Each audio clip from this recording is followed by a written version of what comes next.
we even referenced it earlier. Like Armani and Ragnarok, like they don't really have similar play styles, but like At all, yeah. yeah. But when it comes to like the level of play, like they're around yeah, the same level. Like it's yeah. kind of like they were in the same class, right? Uh-huh. Yeah, yeah. They're both like this tier of player where they're not quite the best. But you know, they're not quite like a Solar or a Dark or a Rogue.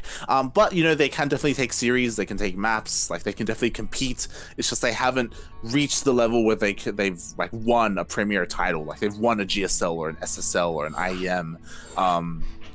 So yeah, like again, this could be their year. We've talked about it. Like Armani, he's looking so good this year, and even leading into it in 2019. So we'll see how he does. Yeah, he is. I mean, again, we are the CranKy Ducklings, so we have to cast Armani. It's in our contract somewhere. But yeah, it has. I think we touched on it earlier. It has been a treat to watch.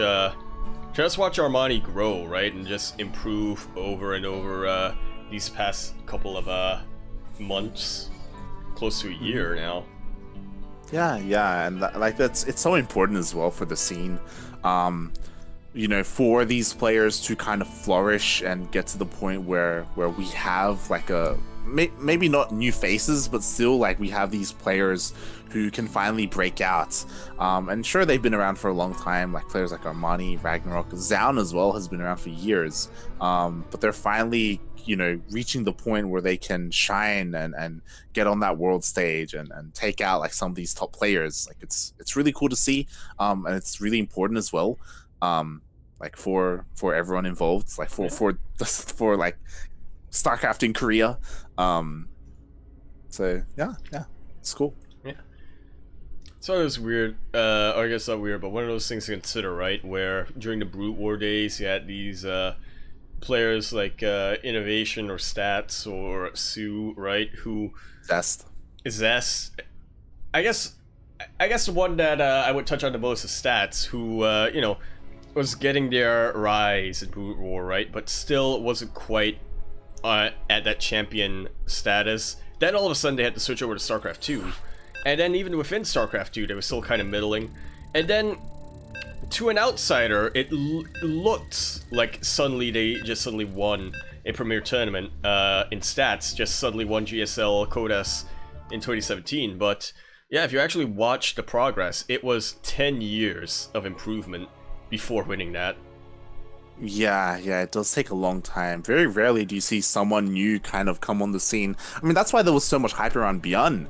Bjorn had been on hiatus for many years. He came back and immediately he was in it. He was in GSL. He was winning everything. And that's why, like, he made so many fans. Like, everyone was just in shock and in awe at how he just came on and just was so dominant. Yeah, definitely. But speaking of which, here we are now, gonna be spawning in onto Everdream LE, ideally Edla, where we are gonna be looking at another one of those players who took about 10-ish years and is still kind of chasing that premier tournament, but he's getting there pretty soon. At least that's what I've gleaned from talking with Gemini. In the top right-hand corner map, spawning in the top right-hand corner of the map, we do in fact have our red Protoss coming down all the way from the Jinner house in Seoul. He is representing Jinner Greenwings Jaguar. It is Trap.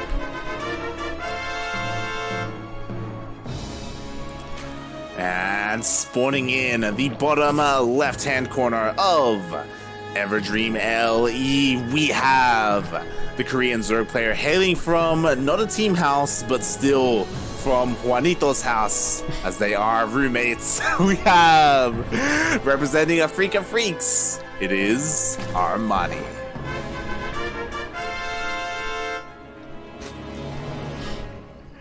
I remember that.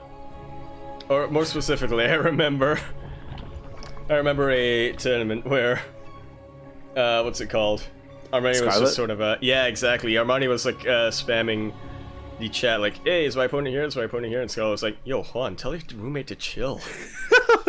Yo, Juan, deal with this. What is happening in your house right now?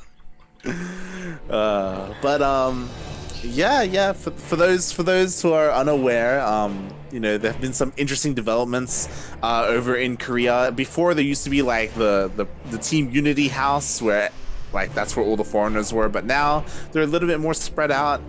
Special is living with Armani now. Yeah, I haven't been keeping up with those updates, so when I found out, it was like, oh, they're not all living in the same team house. They've kind of, you know, some of them are moving to, what's it called? Like, yeah, as you said, just spreading out, getting, I guess just getting a little bit less of, what's it called? Clutter, so to speak.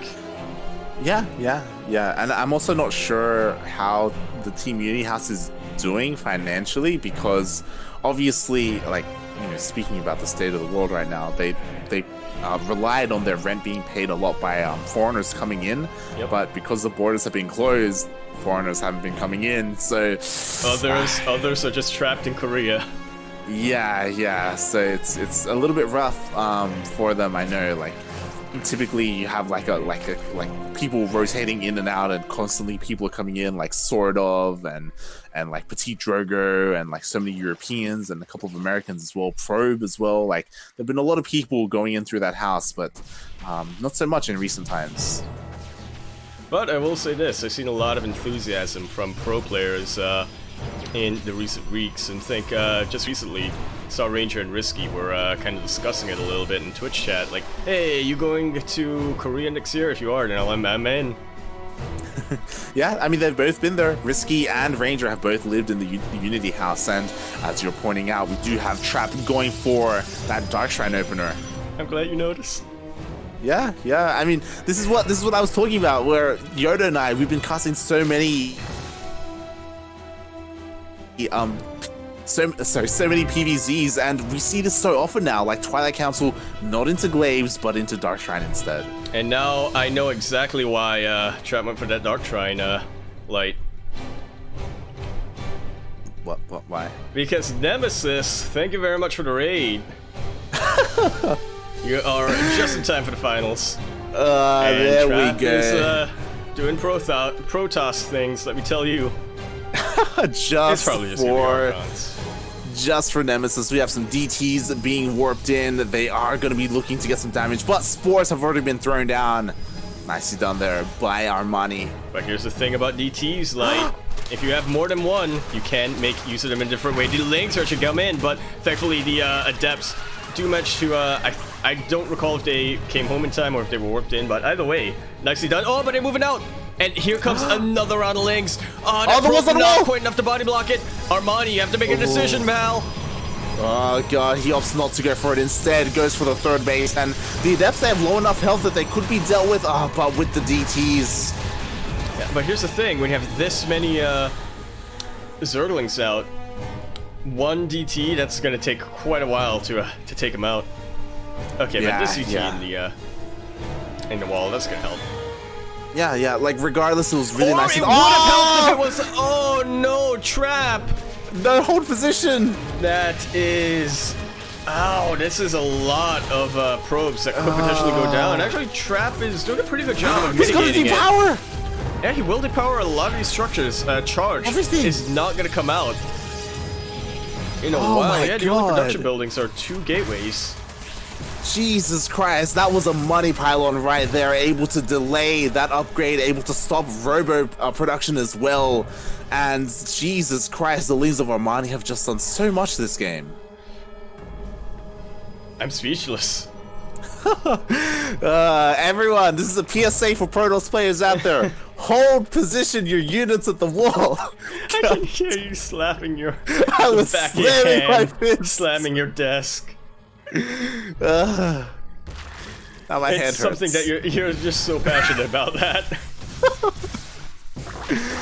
God damn, and here we have Trap on the outside of the map. We do have a couple of Archons. He's trying to find some damage. Ooh! I love that positioning on that Spore there.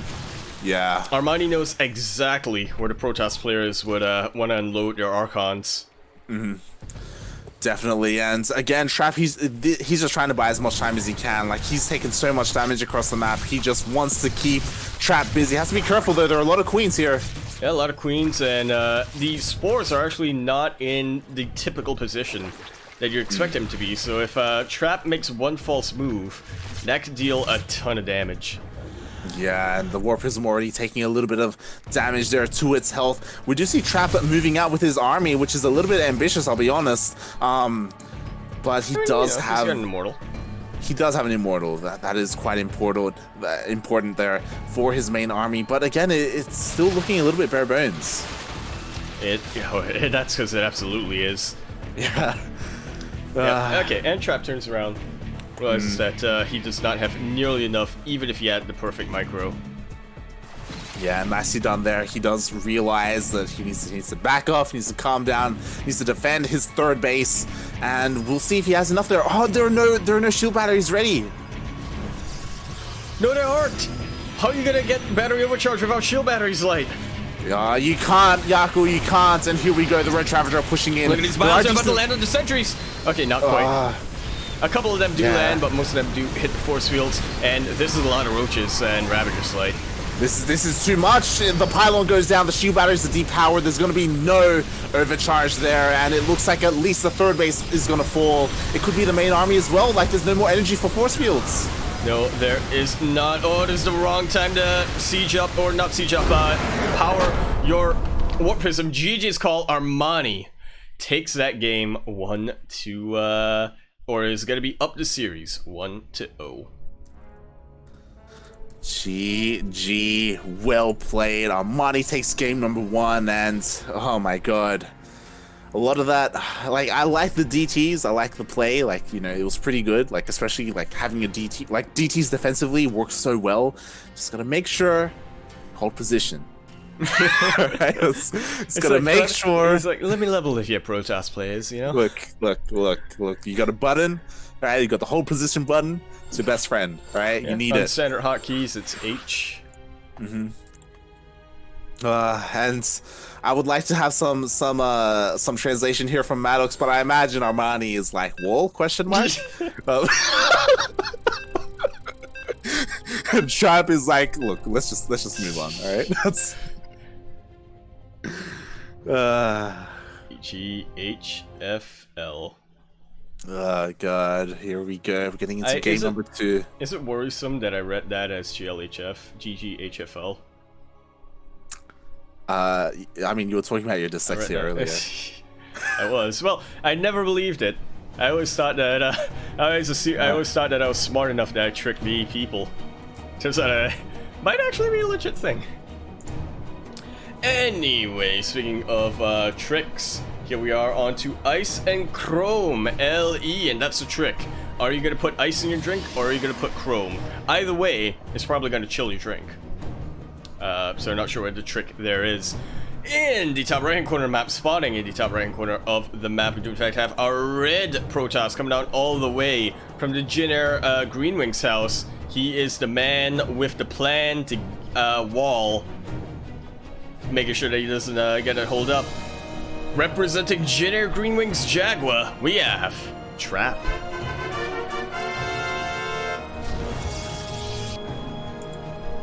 And spawning in the bottom left-hand corner of Ice and Chrome LE, we have the Korean Zerg player representing Afrika Freaks. It is Armani.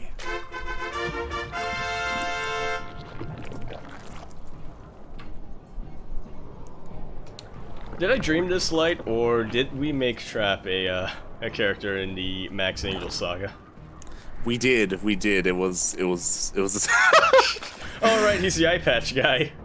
Yes, and he was the guy where I can't quite remember. We need to refresh on those clips, but I believe I involved Gemini as well. I have to when Trap is involved. Naturally, I don't know why my brain went there after introducing Trap. I'm like, he was the Max Angel, wasn't he? We need to work on that. We need to hire someone to animate the Max Angel Chronicles. We need to actually get a script.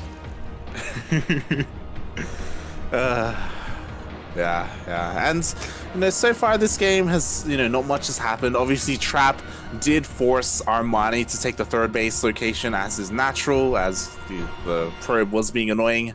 It's being a little bit frustrating there. So yeah, like this would be a good opportunity for Glaive Adepts. Exactly, that was what I was thinking. This is, especially on a map like Ice and Chrome, right? Like, let's take a look at the distance between the natural and the third base. That's pretty massive.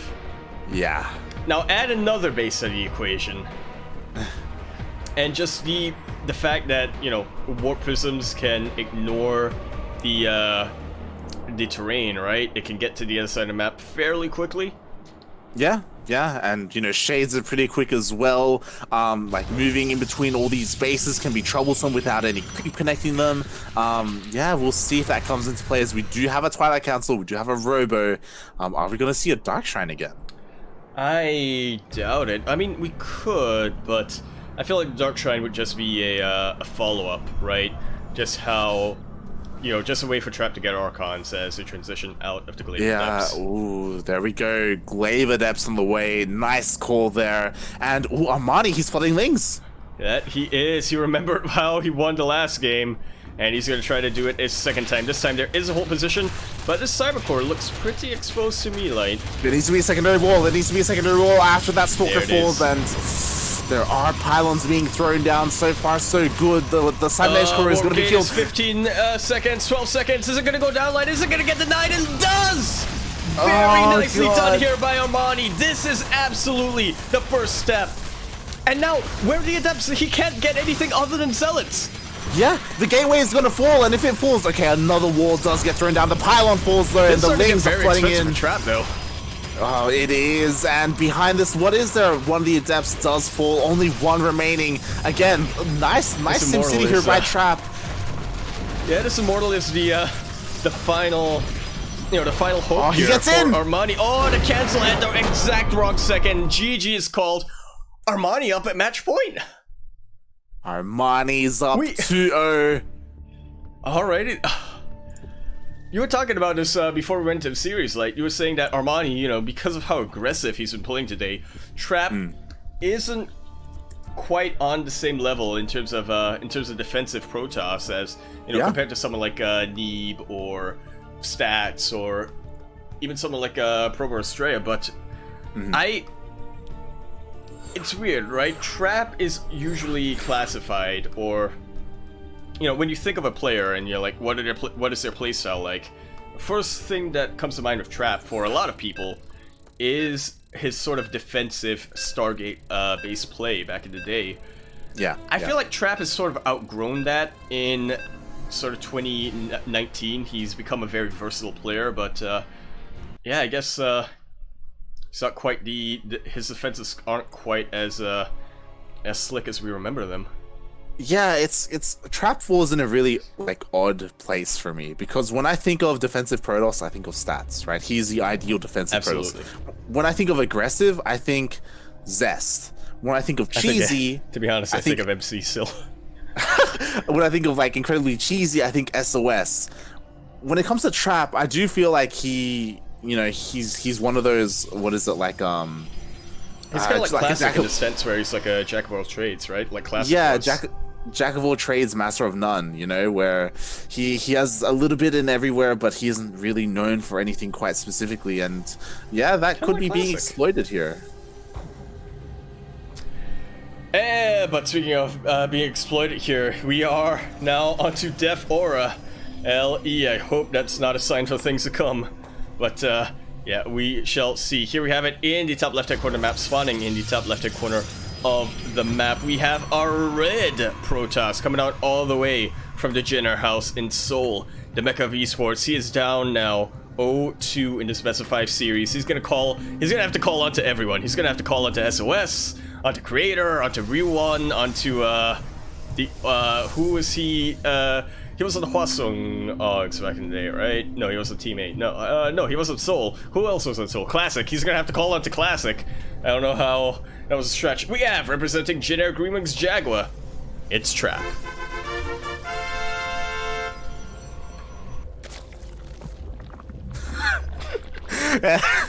And spawning in. I feel like a lot was said, but not much was said. I don't know. A lot of words were outputted, but not a lot was said. Spawning in the bottom right-hand corner of Death Aura LE, we have the Korean Zerg player representing Afrika Freaks up 2-0 in this best of 5. Is he just gonna clean sweep?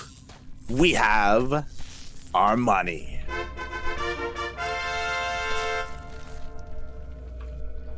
Okay, we've already got a good sign light. Armani got his natural base at the natural location. That he did, and yeah, kind of interesting. He's actually going for a relatively fast third base as well, so you know he's getting his expansions, just getting all set up, and I'm just really curious to see what Trap does. Like, he's got a Twilight Council on the way. Like, is he gonna go DTs? Is he gonna try and do Glaives again? It's possible. On a map like Death Aura, I'm not sure. I feel like I have to watch a lot more games from Protoss players, or a lot more PPZs to really come to a conclusion. Yeah, and Trap is being pretty greedy because I don't know if you've noticed at the natural of Trap, but the wall here at the natural, you only require 2 buildings as opposed to the previous map where you need 3 buildings. So because of that, you can just throw down a gateway and a cybernetics core, and then straight away get your tech building. You can kind of like be greedy and skip your second gateway and you know, focus on your tech. And it looks like he's gonna get away with it. So Glaives. There we go.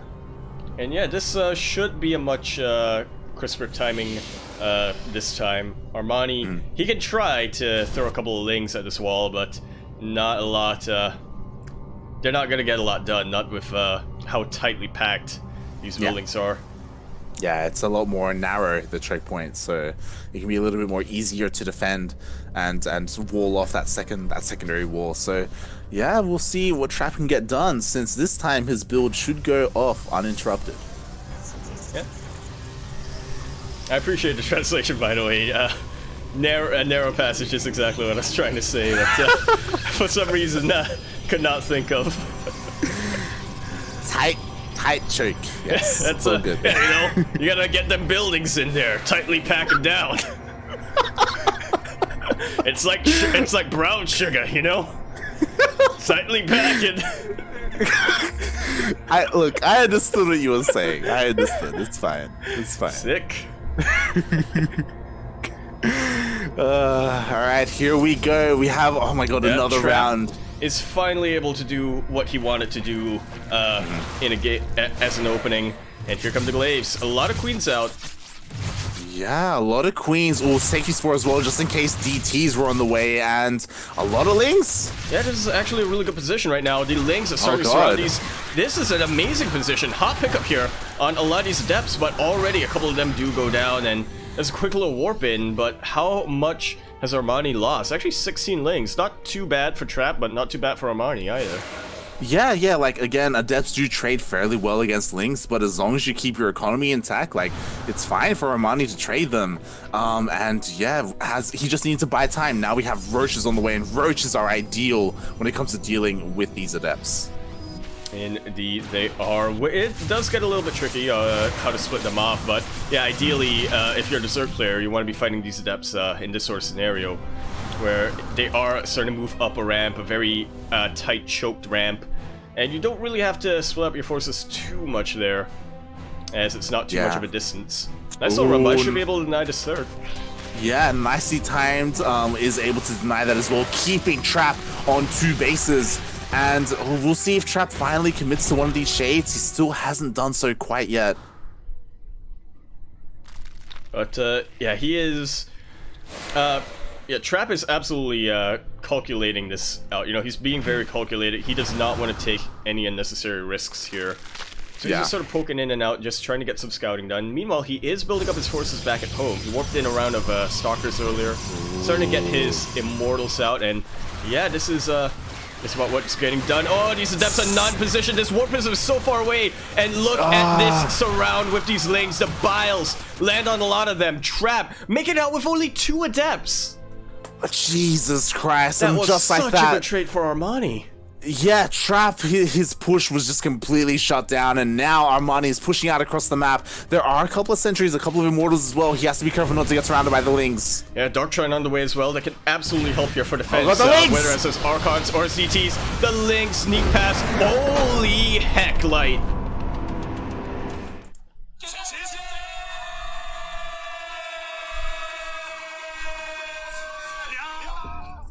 After a clean sweep, Armani takes his first ever ESL Open Cup Pro Tour Asia Championship.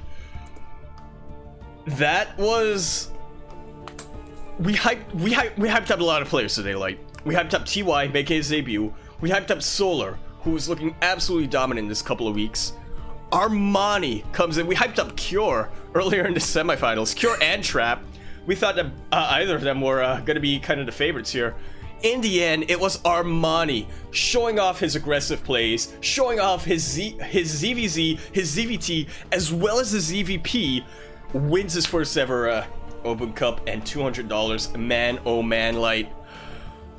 What a guy. What a guy. Armani does it. And as you were saying, Armani, this is the first time Armani has made it to the finals of one of these tournaments. He makes it to the finals and he wins the entire thing, showing off. And we were lucky enough to cast all of them. He showed off against TY, against Solar, and against Trap, proving that, you know, it isn't just based off of one matchup. On all three matchups, he was able to dominate. And oh my god, he just played so well today. I'm just gonna open up the Wikipedia page for GSL Season 2 because now... I'm doing the exact same thing. I'm doing the exact same thing. I was like, immediately, when's he playing? And we've seen it happen before with Solar, right? Just last week, winning his ESL Pro Cup and just dominating his own group. Armani is gonna be playing 4 days from now on Saturday. Yes, Saturday. July 4th. Oh, he's going to be representing America there. Unfortunately, he does have a bit of a tough group. He does have both Maru and Scarlet in there. Yeah. And we have... Yeah. Like, again, if Armani can take out TY, like, you know, obviously Maru is one of the best turns in the world, and he does have a different style to TY. Like, I imagine Maru's going to proxy every single game. But, again... Everyone, 4 days from now, 4 days, 13 hours, Armani plays his GSL group, and you have to tune in. You have to see how he does, because he's looking on fire today, and he could make it out. He could even make it out first. Who knows? Who knows? Wow.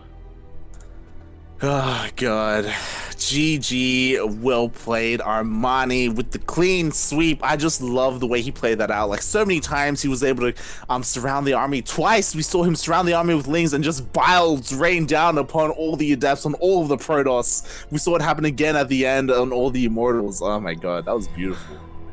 This is a man who knows his positioning. This is the man who knows how to make it rain. He does.